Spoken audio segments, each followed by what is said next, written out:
Beth yw gwaith y ceffylau mewn diwrnod arferol?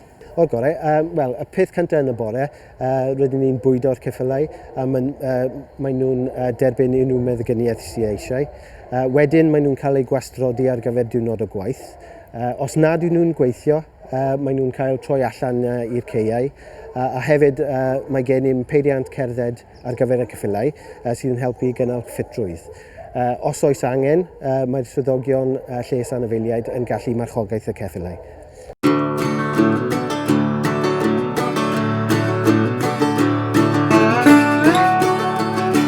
Ets faint ti wedi bod yn gweithio yma'n hyn, te Paul? Wedi bod yn gweithio yma am 15 mlynedd nawr.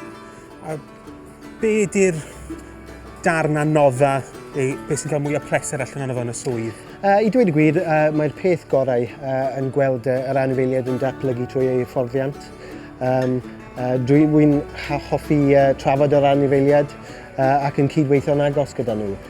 Ond heb unrhyw amheuaeth, mae'r peth gweitha yw pan mae'r anifeiliaid yn dod yn sâl, neu gweith byth os angen i nhw cael rhoi cysgu. Pwy sy'n gyda ni fan hyn te? Dyma Marley. Ar hyn o bryd mae'n gwella o anafu goes, ond dwi'n falch i dweud bod yn bron yn barod i ailddechrau gwaith.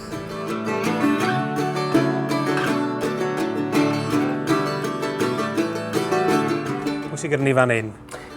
Dyma yw Reuben. Mae yn Irish Draught. Fel y mwyafrif o'r ceffylau ni, rydyn ni'n defnyddio yr Irish Draught gan bod nhw'n llwyddiannus i'n swydd ni. Mae Reuben yn ceffyl ragorol mewn sefyllfaoedd angrefn cyhoeddus, public order situations. Hefyd, mae'n gallu bod yn ceffyl eitha diog. Ar weithiau, mae ganddo 2 cyflymder sydd yn araf allonig. Ond i dweud y gwir, mae'n personaliaeth melys iawn, rwy'n hoff iawn o fe.